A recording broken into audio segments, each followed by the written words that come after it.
to those who've joined us via SCVO, who we're proud to be working in partnership with to deliver this webinar today. So my name's Josie, I'm Practical Support Manager at NCVO, and it's really great to be online with you all this morning. So just to do a little bit of a run through of what's in store for our session today. So obviously we're going to do a small welcome and housekeeping and some introductions. Then we're going to move on to the kind of meat of the presentation by Utility Aid on how to manage rising energy costs. We'll have a good 30 minutes for Q&A, and then we will wrap up with some signposting and some information about where you can get further support. So you'll hopefully have noticed that closed captions or subtitles have been enabled. You can turn these on or off by clicking on the CC icon in the toolbar at the bottom of the screen. We'll share the PowerPoint slide deck for today in the chat. And if it would help with accessibility, you can also download these to your computer so that you can zoom in and out of the slides as we go along today. So just on other sort of housekeeping matters, so coffee, we hope that you have a coffee in hand as we will be going straight through until 12:15. If you have a question, I saw that a hand was raised. If you have a question, please post it using the Q&A function. There is also the chat function where you are very welcome to put comments, reflections, any thoughts, concerns. So in terms of microphones, everyone's automatically muted and your video camera will be off. From our perspective, we're not anticipating any fire alarms, but obviously please do keep an ear out for wherever you are. And then please do respect confidentiality in terms of what is being shared by others. So finally, just for your information, today's session is being recorded. We won't be recording the Q&A. So by being here, you do acknowledge this. The recording will be sent to all those who registered for the webinar, and it will be also on NCVO's YouTube channel and cost of living page. So just a little bit of an introduction and a welcome. So hopefully you all know why you're here and why we're here today.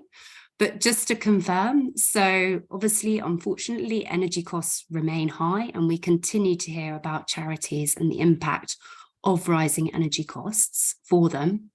The current energy bills support scheme comes to an end at the end of March, and the new energy bills discount scheme starts on the 1st of April 2023. So we, NCVO and SCVO, with the support of our trusted supplier Utility Aid, really want to help you understand what this means for your charity or your voluntary organisation. So I'm really delighted to be joined today by Beth Makushi from SCVO, who's Head of Support Services, by Emily Berry, Partnerships Manager at Utility Aid, Sally Ann Beaver, Sales Director at Utility Aid, and finally William Campbell, Commercial Director at Utility Aid. So just very briefly for anyone who's new to NCVO and who's not familiar with us, so we are the largest network for charities and volunteering. We're really, really proud to represent and support over 17,500 voluntary organisations of all sizes, from the very large medical research charities to those local amateur sports clubs. Just to say, if you're not a member, please do consider it. NCVO members get additional benefits, including unlimited access to all of our help and guidance, which is there to really save you time and resource. If you're an organisation with an income under 30,000, we know a lot of small organisations join our webinars, then membership is free, so it really is a win-win. I'm now going to hand briefly over to SCVO, to Beth, to give a bit of an introduction. Hello, hi everyone, and particularly hello if you're joining from Scotland. I've seen a few names coming through in the chat that I recognise, so nice to have you with us. I was just going to cover a couple of quick points before we get into the meat of the presentation. One was just to mention that we're working with NCVO on some sort of national level influencing around this issue, but there's also some Scotland specific influencing that we're doing with the Scottish Government, trying to get them to reopen a thing called a framework agreement, which is a sort of bulk purchase scheme that the government run to sort of simplify it, that previously was open to charities registered with Oscar and SCPO members, and that was closed as the kind of energy crisis hit. So we're doing some work to try and have that reopened. Organisations that are already on that scheme are benefiting from it. So there's information on our running costs hub, and I'll pop a link in the chat if that's of interest to anyone to sort of join that particular piece of influencing. And the other thing I just wanted to mention, which I'll pop in the chat as well, is around a piece of work that we're doing in collaboration with quite a number of other organisations, from third sector interfaces to Social Enterprise Scotland to the Scottish Funders Forum, where we're developing a tool to try and help organisations think about their own journey to net zero. And part of that is obviously about reducing energy consumption and getting off fossil fuels, which ties into this bigger kind of agenda of energy costs and being energy efficient. So again, we're at sort of early stage of that, but there's an opportunity for Scotland-based organisations to help us shape that. So I'll pop a link to that in the chat as well. So lovely to have you here. Thanks for having us along, and yep, enjoy the rest of the session. Thanks, Beth. Just before we get started, we thought we'd do a bit of a poll to see what the mood was. So, how confident are you that your organisation is going to be able to cope with rising energy costs in the next 12 months? So we actually did a webinar back in November and asked this same question. So it's just very interesting to see if there will be any shift in the results, whether people will feel less confident with the new scheme, or with the previous scheme ending and the new scheme coming.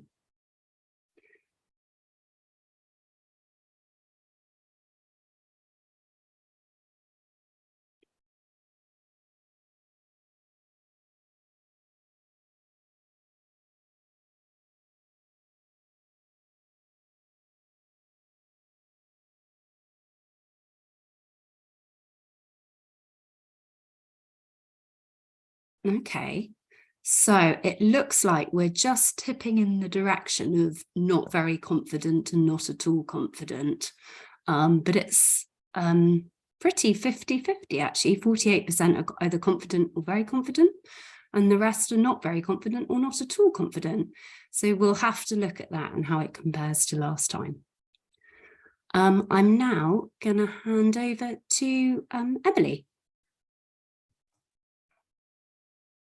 Thank you, Josie, and thank you everyone for being with us today. My name's Emily Berry. I'm the Partnership Manager at Utility Aid, and today with my colleagues we're going to be taking you through our content on how to handle the current rise in energy prices.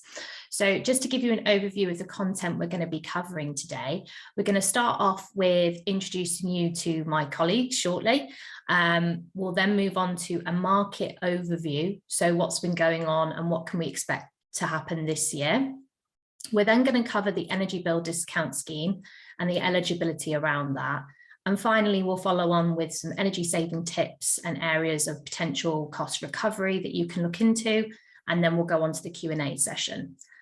So if we can just go through onto the next slide. Thank you very much. So I'm joined today by William Campbell, who's our commercial director. William is going to be supporting me in the presentation today. So he'll be coming in with different answers and things to some of the questions we're going to go through.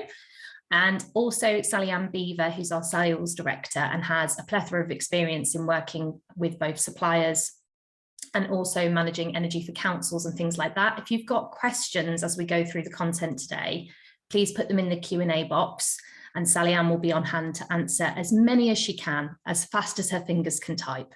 So if we can start off with moving on to the next slide, please, if that's possible. So as discussed, we said we were going to do a market overview. So what's been happening and what can we expect for the rest of the year? So these two lovely charts that you can see here show the price history for major commodities since the beginning of 2006. They show the peaks and the troughs, and they also show in the bottom graph here the volatility over the last 6 months that we've been experiencing. So we can see this represents oil, gas and electricity, so all major commodities. So what does it look like coming into 2023?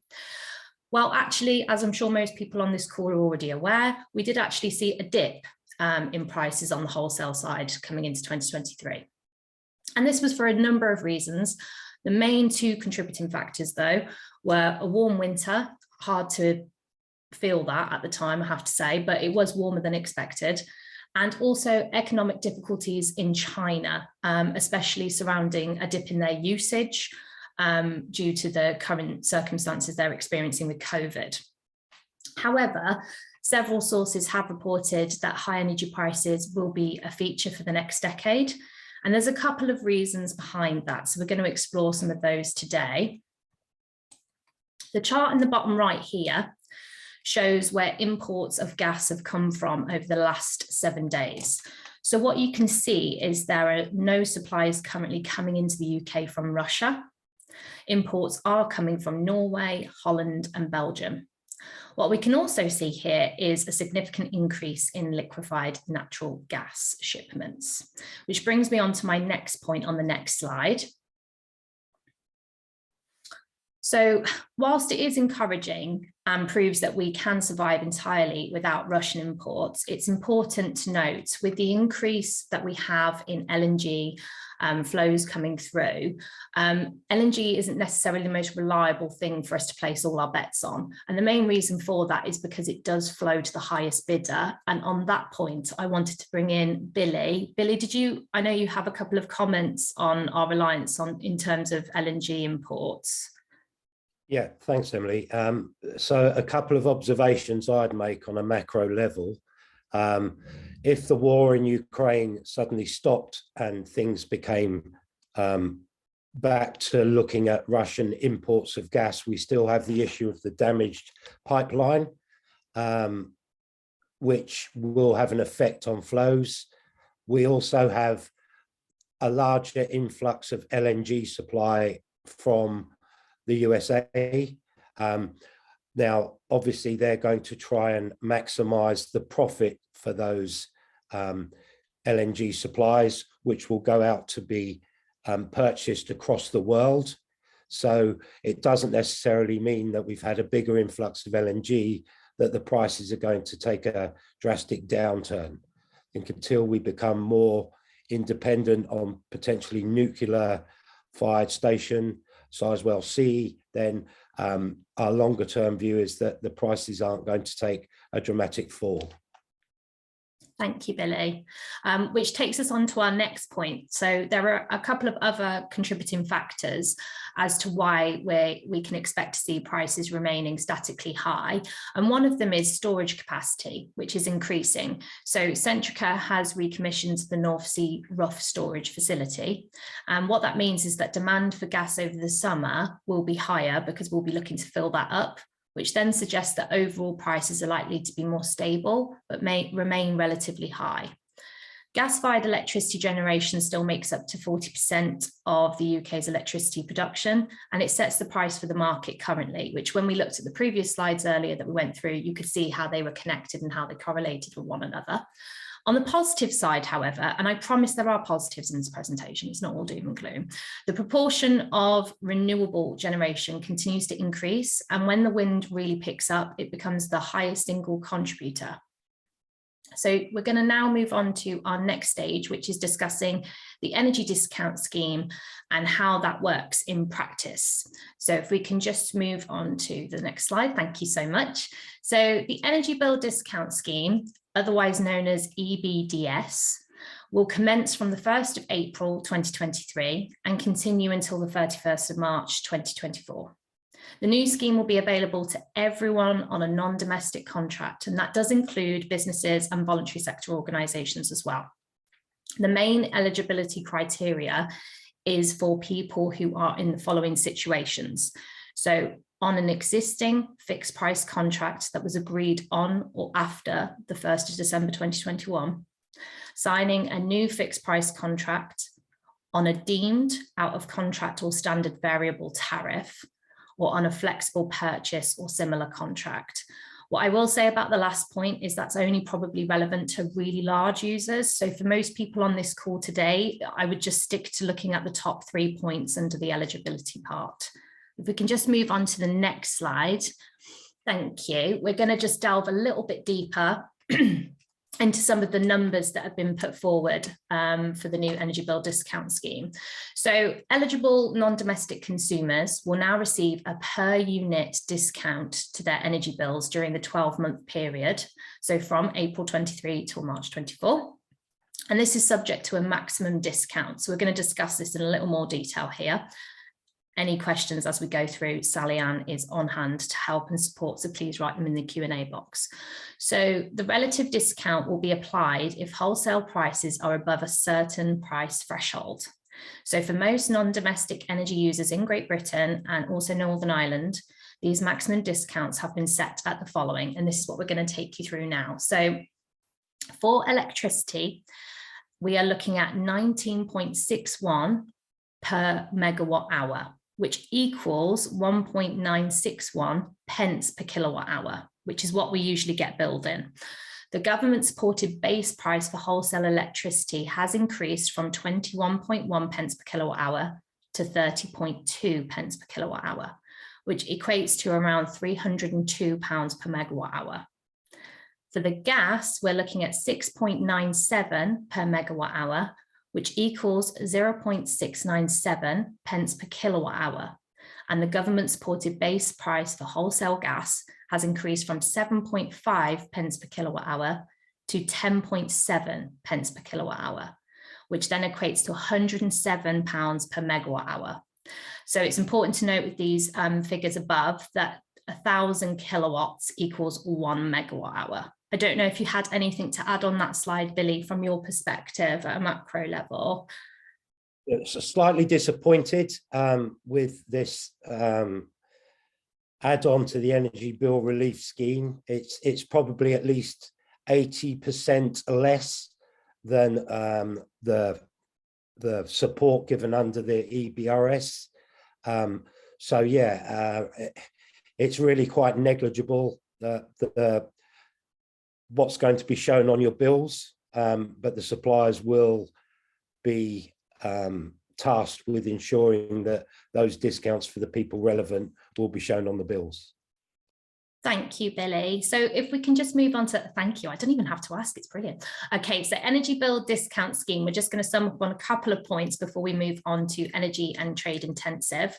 So the maximum discount that can be received is 1.961 pence per kilowatt hour for electricity and 0.697 pence per kilowatt hour for gas.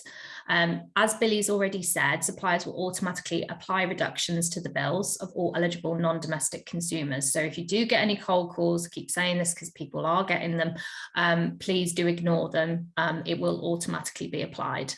And this also applies to people who are on an existing fixed price contracts that were agreed on or after the 1st of December 21. Again, if you've got any questions on this, you can get in touch with Sally Ann via the Q&A chat, or you can get in touch with us after today's session and we'll be happy to help you look into that in more detail. The final point we wanted to discuss, because we have been asked about it quite a lot, is the energy and trade intensive industries, otherwise known, another acronym I know, ETII.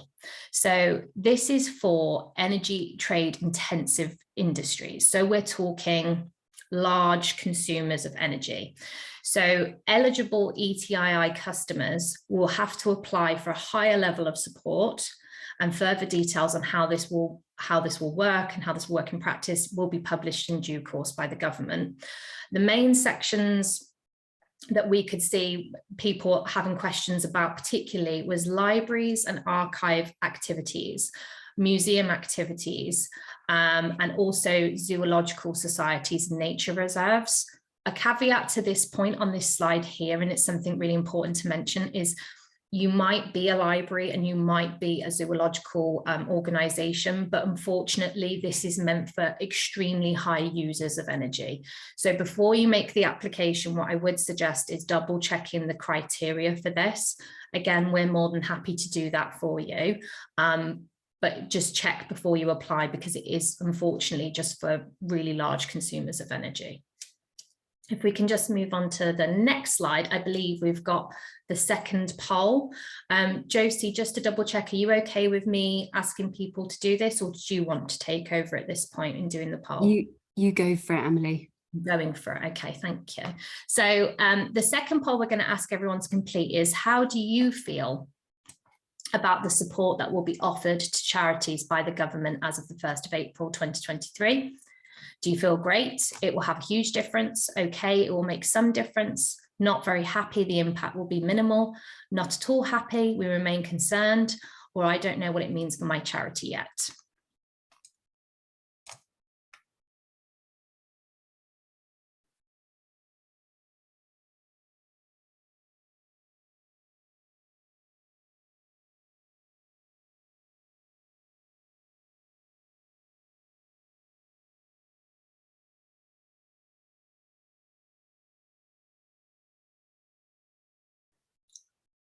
Okay, so I think it's fair to say that majority of people are not very happy and the impact will be minimal. That obviously mirrors what Billy was saying earlier, that we're disappointed as well.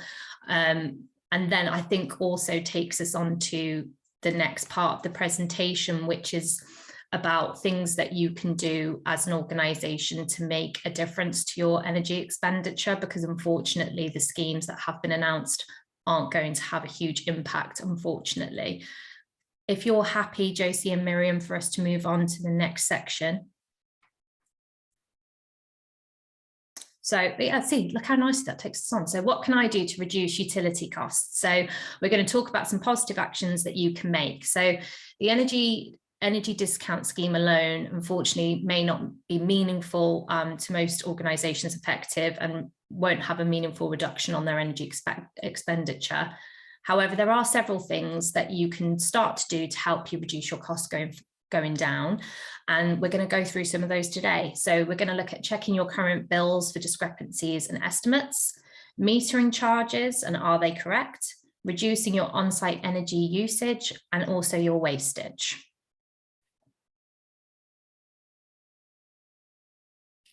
Thank you very much. So to start with, we're going to look at billing discrepancies and estimates. So I talk about these quite often with a lot of people because they're two of the places I usually start looking at for customers if they're trying to make reductions. So when we've reviewed our current setup with customers that we currently look after, we found that the two most common overcharges were incorrect or estimated readings and also VAT and climate change levy charges. So first of all, looking at estimated readings, it's really important to mention to you all that suppliers legally only need to read your meter once every 2 years. So this leaves a huge amount up to the customer to make sure that they're not being billed incorrectly. If you do not have a smart meter fitted yet, or you're experiencing problems with your smart meter, you might be being billed to estimates. Usually suppliers will overestimate rather than underestimate because they don't want to be in a situation where they're chasing somebody for a catch-up bill. So it's really important to review your bills every single time they come in, see if they're based on accurates rather than estimations, and then submit meter readings usually either at the start or end of each month. And I would also recommend keeping a log of all your readings and making sure that they're date stamped. So take a picture and make sure it's date stamped, just in case there's any anomalies that the supplier needs to come to you back with more info. You've already got a log of everything you need. Again, if you're experiencing issues with smart metering, do feel free to get in touch with us and we'd be happy to have a chat with you about that too. In terms of VAT and climate change levy charges, we can't really advise you on if you should be paying VAT or not, or a reduced rate. But what we can advise is if you do not know, please do check. Most of the time, suppliers operate differently with how they make VAT reclaims. So if, for example, you find out that actually you should be paying less VAT and you're 6 months into a contract already, some suppliers will backdate that amount to you from the start date, whereas other suppliers will only backdate a month. So to save yourself a load of time, I would recommend checking it sooner rather than later. And again, if you need help and support in terms of getting access to forms to fill in and that kind of information, please feel free to contact us and we'll be happy to help. which takes me nicely onto metering charges. After our last session, we had quite a lot of questions based on metering charges and how do I know if I'm being billed correctly. So we're going to cover some of that today. So many organisations currently are paying up to 60% more than they need to for something called a MOP contract. So a meter operator, otherwise known as a MOP, is the UK energy industry is an organisation responsible for installing and maintaining electricity meters. And a meter operator agreement is a legal requirement for all half-hourly electricity supplied meters. And it covers things like the supply of the meter, the maintenance, and the cost of sending consumption data to energy suppliers. And it's a contract that is separate from your main electricity contract. Organisations now, fortunately, are able to appoint their own meter operator. So rather than simply allowing their current energy supplier to use their preferred provider, you can actually appoint your own, and it can save you money in some cases. So one of the things that I got asked last time a lot is, how do I know if I have a half-hourly meter? So on the next slide, I'm going to show you how you can know if you've got a half-hourly meter. So if you look on your invoices, usually on the second page, you'll see something called a supply number. If you have a half-hourly meter, this is what it will look like. It will start with a 00 on the top row. If you have that, I would suggest investigating to see if you can make any savings or any areas of potential cost recovery by having your own meter operator agreement set up. We do provide support with that as a service. So if you do have any questions or just want us to check something, feel free to get in touch and we'll be able to look at that for you. And then we'll move on to the next section, which takes us on to the last piece of the presentation before we open the doors and the gates for questions, is reducing your energy usage. So it's really important as we head into a difficult year that we try and treat our workplaces how we treat our homes when it comes to energy use. It's not just good for the environment, but it's also good for the pocket as well. So we're going to be reviewing some of the things that you can do internally at your organisation that can make a difference to your energy expenditure. Thank you. So I wanted to go through some energy saving tips with you today, or some ideas of things that you can introduce to your organisation.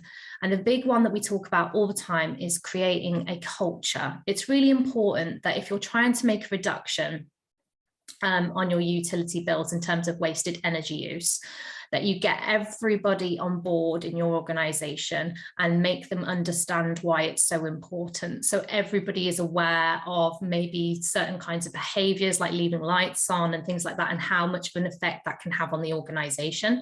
Similarly, if you're running a place where you've got people coming in and out and renting this space, again, it's really important to get them involved as well. Maybe make it mandatory that people have to do certain things upon leaving the building. Putting a AMR on your wish list. So we've spoken about this a little bit today in terms of smart metering.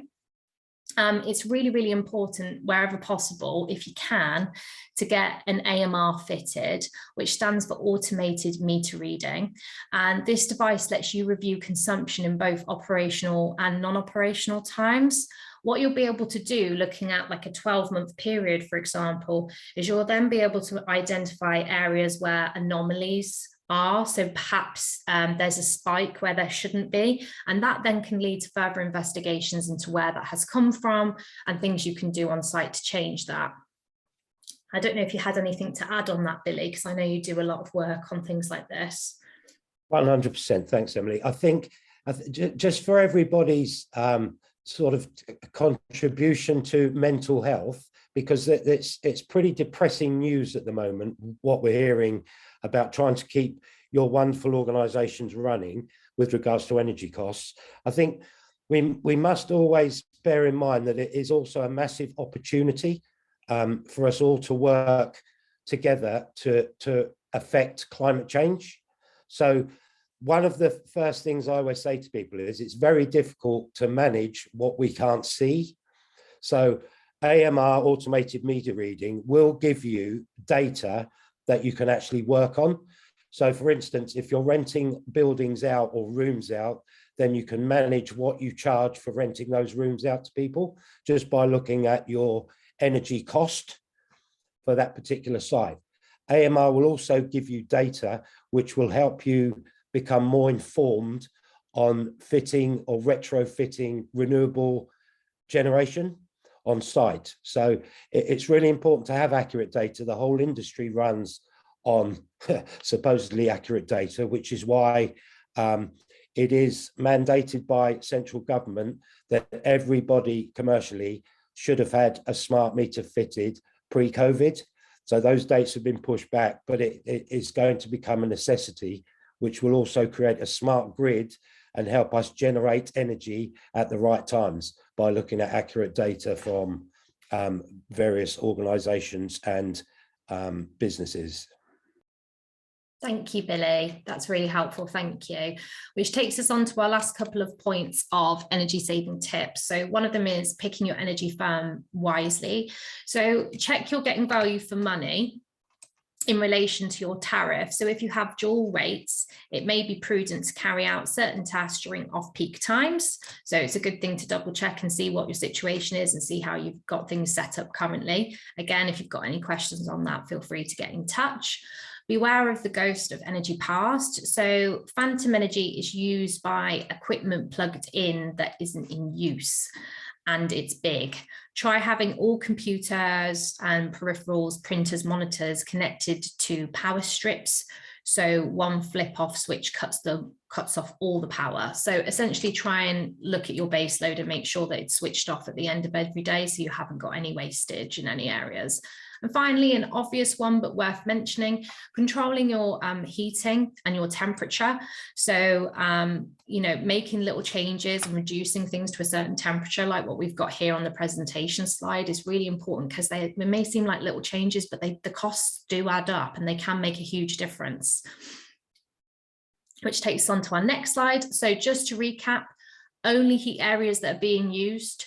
Check your thermostats regularly. Check nobody's been putting them up too high. I do that on the regular at home. Check for drafts and stop them wherever possible. Monitor your energy usage, as Billy's explained. Provide meter readings and keep a record always. Don't trust people to do it for you. You have to do it yourself, and you have to be in charge of that and make sure that you know when things aren't correct. And deal with your base load, switching off all non-essential equipment every day. And the last couple of bits from us, we're just going to touch on a couple of ways in which we can help you. If you're a smaller organization and you're trying to find a way in which you can reduce your consumption on site, perhaps you want to have a survey done, but the cost is too much. We have created a product after doing a project last year with Acre, which is specifically designed for smaller users. And you can have an energy survey completed remotely via a mobile phone. You go on an app and click a link. The energy assessor goes around the building with you virtually. Once that's completed, you then are presented with a report pack, and then I have a consultation to discuss next steps and areas where you can get funding from for certain products and things that you can do to start your journey to net zero and have a better service building. Costs for smaller users, including halls and centres, start at just £150, so a lot more affordable than an on-site visit. Well, I'll just add to that, Emily. Yeah, Sorry to interrupt. That was very rude of me. I think it is important to remember, everybody, and there's always discussions about funding and what's going to become available. If we're going to meet our aspirations of hitting net zero by 2050 in the UK, we need investment, and we need investors to start looking at greener products and where they can put their money, not only for to save the planet, but also to save their own companies, because people will stop using companies that are massive guzzlers of coal-fired energy. So I think this document will specifically help you with any funding applications you make. And I think that's going to be very useful. This isn't a sales pitch. Please go and have a look at other organisations that can do this, the same thing. But I think it's important to actually drill down into what you're doing. And we did this specifically to make it affordable for the charity and third sector to be able to do. Thank you, Billy. which I think takes us on our last slide before questions and answers. So we also wanted to touch on other ways in which you can, if you're a bigger user of energy, for example, I wouldn't qualify for a remote discovery document, and you perhaps have a larger property. One of the other things that we can do is provide you with a discovery document where we would be looking at strategic decisions on investments to reduce energy use on site, determine the potential for microgeneration across the estate and the impact on carbon, and decide on a timeline of improvement measures to align with the maintenance and improvement budgets that you have, and set building energy targets and reduce the performance gap. I think it's really important on this note as well to advise you that, in my personal opinion, I would avoid working with people that have a invested interest in you buying certain renewable products. I think that's really important for us to mention here. If you go with somebody that doesn't have that goal, you're getting some really transparent, honest advice, and they're looking at your building as an individual and what's going to work for your building in the best way. Which I think, from memory, I think we're now going to go into questions and answers, I think, in a minute.